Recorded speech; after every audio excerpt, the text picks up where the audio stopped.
We are really proud that this is the second of a series of 3 webinars that we're doing to really think about and help us all understand what is great in healthcare today. It means so many different things to, each of us. We started our series with Michael Bush, who's the CEO of Great Place to Work and is one of the businesses and is part of UKG. So we're beginning to learn a lot more at UKG and then organizationally about Great Place to Work and some of the factors that really do feed into greatness. But Ann and I were talking, and we really wanted to hear from the Mayo Clinic and understand how greatness is sort of personified, if you will, in your organization. We've all been there, walked your halls, and it is a great place when you walk in. But there's an interoperational workings, and we want to understand that as well. So I thought we'd start with truly thinking about the Mayo Clinic. If you could describe, JoEllen, the organization, the role you play, just to give us all kind of a framing of the organization, that would be helpful. Perfect. And I hope you'll indulge me. We have about a 150-year history that I'm going to truncate maybe down into a couple of minutes. But, admittedly, I was born and raised in Minnesota and knew about the Mayo Clinic, but didn't know a lot about its history or legacy or really what it was before I joined Mayo Clinic. And really our roots go back to a tornado, which isn't uncommon in the Midwest, but a tornado struck Rochester, Minnesota, where Dr. Mayo was a country physician. And at that time, we had a Catholic teaching order in Rochester as well. And Mother Alfred Moses approached Dr. Mayo after this tornado with thoughts about formulating the first hospital in Rochester.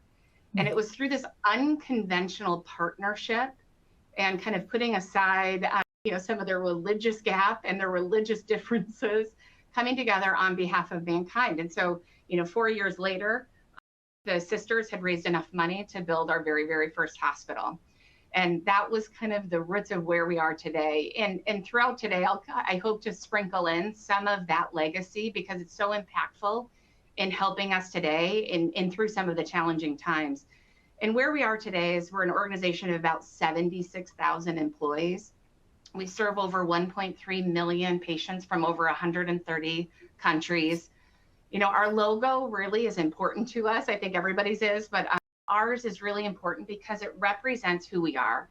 And that's our clinical practice is one shield in our logo. We have 3 shields kind of interlocked, but one shield is our clinical practice. But equally of significance within that logo are our educational and our research shields, because those are the 2 kind of workhorses around our practice that really elevate the Mayo Clinic. Our education is not only for kind of our students and learners and providers of the future, but also support of our current workforce as things change and transition and we continue to hone our practice. Our internal education shield is really driving that on behalf of the organization. And the second aspect is our research shield. And that really is where we take discovery and bring it to delivery. And it's been so fascinating to watch how that's accelerated over the last couple of years and how we're pushing ourselves to say, how do we get quicker from discovery to translation for our patients? And having our research arm be such a part of our clinical practice, as well as with our education, it's just this that kind of works together. And I've had the opportunity to experience Mayo as both an employee as well as a patient. And I think what changes for me personally, as well as many of my colleagues, is experiencing Mayo as a patient. And really it's centered on the patient. It is teamwork in a way that you don't see routinely. There is a humbleness in terms of what is being provided and a willingness to understand that you don't have all the answers, but you have an army around you that can help you get those answers. And so that's part of kind of that special uniqueness here. I left out in the introduction kind of my history with Mayo. I basically lost a coin flip at my rehearsal dinner to my husband. I was born and raised in Minneapolis, had a job up there, and I lost the coin flip at our rehearsal dinner. And so I, kicking and screaming, came down to Rochester, Minnesota, only an hour away.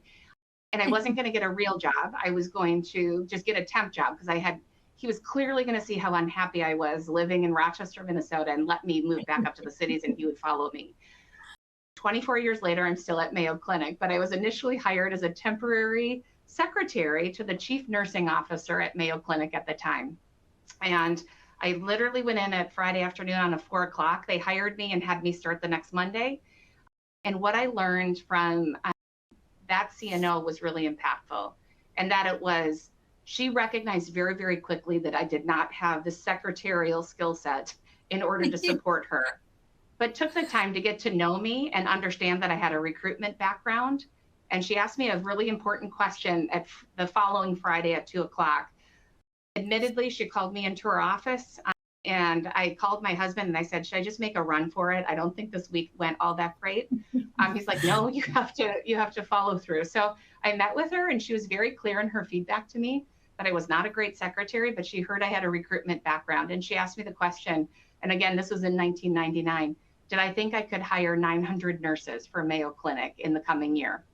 And of course I said yes, and the rest is history. And so I started as a recruiter, and I now serve and have the privilege of working as a chair within HR. I have responsibility for Rochester and the Mayo Clinic health system, so I live and breathe within the practice of the leaders and the challenges that they face.